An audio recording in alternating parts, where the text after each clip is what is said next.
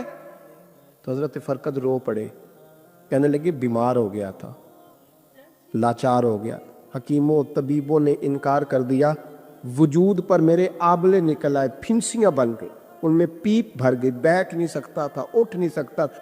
جب تھک گیا نا تو دروازہ رسول پہ چلا گیا، جب تھک گیا طبیبوں کا تھکایا ستایا حضور کی بارگاہ میں، کہا محبوبہ دیکھے تو صحیح میرا کیا حال ہے۔ حضور ذرا دیکھے، چل نہیں سکتا، سو نہیں سکتا، بیٹھ نہیں سکتا، تیرے علاوہ غم کسے بتاؤں؟ کہتے ہیں حضور نے فرمایا 70 ڈھانپ لے، باقی سارے کپڑے اتار دے۔ 70 ڈھانپ لے، کہتے ہیں ٹخنوں سے لے کر ناف تک میں نے 70 ڈھانپ لی، باقی سارے کپڑے اتارے۔ حضور کیا کریں گے؟ فرماتے ہیں نبی پاک نے دست مبارک اٹھایا، برف سے ٹھنڈا، کستوری سے زیادہ مہکنے والا، فرماتے ہیں پورے وجود پر میرے حضور نے دست مبارک ایک دفعہ لگا دیا، اب جدھر جدھر سے گزرتا ہوں ساری دنیا خوشبو سے بھر جاتی۔ یہ نبی پاک کا دیا ہوا نور ہے، یہ حضور کی عطا کردہ شفا ہے، یہ رسول پاک کے حسن کی خیرات ہے۔ ایک شاعر نے ایک فقرہ کا کمال کر دی، کہنے لگا ظلمت کو ان کے نور نے کافور کر دیا، جس پر پڑی نظر اسے بھی نور کر دیا۔ رسول پاک علیہ السلام کے دست خیر میں وہ برکات تھی۔ حضور حسن کی 2 قسمیں ہوتی ہیں، ایک حسن ہوتا ہے ملمہ سازی والا، بیوٹی پارلر والا، ایک حسن ہوتا ہے باطن کا۔ بچے پتہ کیوں خوبصورت ہوتے ہیں؟ اس پر علماء مناطقہ نے بحث کی ہے، محدثین نے لکھا ہے۔ بچہ گدھے کا بھی ہو تو پیارا لگتا ہے، چھوٹا بچہ اگر اس کا رنگ بہت گورا نہ بھی ہونا، صرف چھوٹا ہو، وہ پیارا لگتا ہے، اس میں ایک جاذبیت ہوتی ہے۔ اس پر ہمارے مفسرین نے، محدثین نے، علماء مناطقہ نے ایک بحث کی ہے۔ وہ کہتے ہیں اصل بات یہ ہے کہ بچے جھوٹ نہیں بولتے، بددیانتی نہیں کرتے، دھوکہ نہیں کرتے۔ یہ جو اندر کی عیاریاں ہوتی ہیں نا، چہرہ بھی خطرناک کر دیتی، اور جب اندر حسن ہوتا ہے تو باہر بھی حسن ہی ہوتا ہے۔ بچے میں کوئی مکاری عیاری نہیں ہوتی، فساد نہیں ہوتا، نیت میں فطور نہیں ہوتا، کسی کو لوٹنے کا ارادہ نہیں، کسی کو شیشے میں اتارنے کا پروگرام نہیں بتاتا۔ بچہ چرب زبان نہیں ہوتا، اس کو طریقہ نہیں ہوتا، وہ لوگوں کو قائل کرنے کے ہر وقت دوڑتا نہیں، الٹی سیدھی گیمیں نہیں چلاتا، کیونکہ اندر حسن ہوتا ہے تو وہ حسن اس کے چہرے پر معصومیت بن کے آتا ہے۔ سمجھ آ رہی ہے میری بات کی؟ اس کی دلیل میرے رسول پاک علیہ السلام نے بخاری میں فرمایا اللہ کا ولی وہ ہے جس کا چہرہ دیکھو تو اللہ یاد آ جائے۔ اب یہاں یہ نہیں فرمایا گورا چٹا ہو، خوبصورت ہو، بس اس کے چہرے میں معصومیت ہوتی ہے، وہ سچا ہوتا ہے، وہ کھرا ہوتا ہے، اس کا حسن چہرے پہ آتا ہے۔ میرے رسول کریم علیہ السلام کا جو حسن تھا نا، وہ اندر کی صداقت کی روشنی تھی، وہ اندر کے کیف کا نور تھا جو حضور کے چہرے پر عیاں ہوتا تھا۔ اس لیے نبی پاک کا چہرہ جو تھا وہ آنکھیں چدیاتا نہیں تھا، بلکہ آنکھوں کو اچھا لگتا تھا۔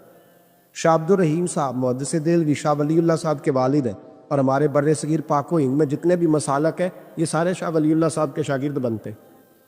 وہ کہتے ہیں میرے ابا جی نے خواب دیکھا اور خواب میں انہیں رسول اللہ کا دیدار نصیب ہوا۔ تو نبی کریم علیہ السلام کی بارگاہ میں شاہ ولی اللہ صاحب کے ابا جی کہنے لگے حضور ایک بات بڑی اڑ گئی ہے میرے دل میں، بڑی، تو کتابوں سے جواب نہیں ملا، آج رب کریم نے موقع دیا ہے اس سوال کا جواب۔ تو کہ عبد الرحیم پوچھو کہ یا رسول اللہ حضرت یوسف کا حسن دیکھ کے لوگوں نے انگلیاں کاٹ لی، پر آپ کو تکنے والے تکتے ہی رہے، کوئی بھی ہوش نہیں ہوا، کسی نے انگلی نہیں کاٹی۔ تو کہتے ہیں محبوب نے فرمایا عبد الرحیم رب کریم نے اپنی غیرت کے ساتھ میرے حسن پر 70,000 پردے ڈالے، یہی بہتر ہے کہ پردوں میں وہ پردہ پوش رہے، وہ اگر پردے اٹھا دے تو کسے ہوش رہے۔ فرمایا 70,000 پردوں میں چھپا ہوا حسن ہے، ورنہ کسی کی طاقت تھی کوئی بات کر سکتا، جرت تھی کسی شخص کی؟ میرے حبیب پاک سید عالم حضرت عبداللہ ابن سلام رضی اللہ تعالیٰ عنہ اہل یہود کے بڑے عالم تھے۔ فرماتے ہیں میں تورات، زبور، انجیل کا جاننے والا تھا۔ جس دن حضور مدینہ طیبہ کسوہ نامی اونٹنی پر بیٹھے تھے، میں حضور سے مناظرہ کرنے، بحث کرنے آیا، میرے ساتھ میرے شاگرد تھے، ارادہ تھا بحث کروں گا، نبی پاک کو بڑے معاذ اللہ کڑوے کڑوے سوال کروں گا۔ کہتے حضور بیٹھے تھے کسوا نامی اونٹنی پہ اور گردن مبارک جھکی ہوئی، ہونٹوں پر حضور کے زیر لب ہلکی سی مسکراہٹ تھی. نبی پاک تھوڑا بولتے تھے پر جتنا بولتے تھے وہ دلوں میں اترتا جاتا تھا. فرماتے میں جب گیا نا، میرے شاگرد ساتھ تھے، مناظرہ کرنے گیا، مناظرہ، شاگرد ساتھ تھے. فرماتے میں بڑے سوالات تیار کر کے گیا پر حضور گھوڑے پہ بیٹھے تھے. 2 باتیں میں نے سنی. حضور نے فرمایا رشتہ داروں سے اچھا سلوک کرو، اپنے غلاموں کا خیال کرو. کہتے ہیں وہ شاگرد مجھے دھکے دینے لگے، کہنے لگے چلو استاد جی آگے ہو، کرو سوال، چلو نا آگے، بڑھو نا آگے. یہ کئی دفعہ نعرے لگانے والے بھی مروا دیتے ہیں نا، چلو نا، چلو آگے، چلو بڑھو آگے، کرو بات، آؤ نا. کہتے ہیں میں ذرا آگے بڑھا، دھکا دیا انہوں نے. فرماتے میں آگے بڑھا اور میں نے قریب محبوب کے قریب جا کے کہا حضور مجھے کلمہ پڑھا دے، میں مسلمان ہونے آیا. یعنی عام آدمی تو قائل ہو جاتا ہے، عالم اور تورات زبور انجیل کا جاننے والا، حضور کلمہ پڑھائیں. کہتے ہیں میں واپس آیا نا کلمہ پڑھ کے تو شاگرد کہنے لگے استاد جی آپ تو مناظرہ کرنے آئے تھے، یہ کیا ہوا؟ تو یہ لفظ ہے حضرت عبداللہ ابن سلام کے. فرمانے لگے تم نے نبی پاک کا چہرہ نہیں دیکھا، ان کی آنکھوں کی روشنی نہیں دیکھی، تم نے چہرے کی معصومیت نہیں دیکھی، لب و لہجے کا وقار نہیں دیکھا. کتنے دنوں کے تھکے ماندے آج وہ مدینے پہنچے اور ان کے لب و لہجے میں کوئی اکتاہٹ، کوئی تھکاوٹ، کوئی لفظوں میں جھول تم نے دیکھا ہے؟ فرمانے لگے جس کا اس طرح کا چہرہ ہوتا ہے وہ جھوٹا نہیں سچا ہوا کرتا ہے. میرے آقا مدت ہوئی ہے تیری راہ میں، اکیاں بچھاتے بچھاتے تیری حسرتوں میں، تیری چاہتوں میں. بڑے دن ہوئے گھر سجاتے سجاتے، میرا ہے یہ ایمان، یہ میرا یقین ہے، میرے مصطفیٰ سا نہ کوئی ہنسی ہے. رخ ان کا دیکھا ہے جب سے کمر نے، نکلتا ہے منہ کو چھپاتے چھپاتے، میرے آقا کی مدت ہوئی ہے تیری راہ میں، اکھیاں بچھاتے بچھاتے. میرے لب پہ مولا نہ کوئی صدا ہے، فقط مجھ کم میں کی یہی دعا ہے. میری سانس نکلے درے مصطفیٰ پہ، غم دل نبی کو سناتے سناتے، میرے آقا کی مدت ہوئی ہے تیری راہ میں، اکھیاں بچھاتے بچھاتے.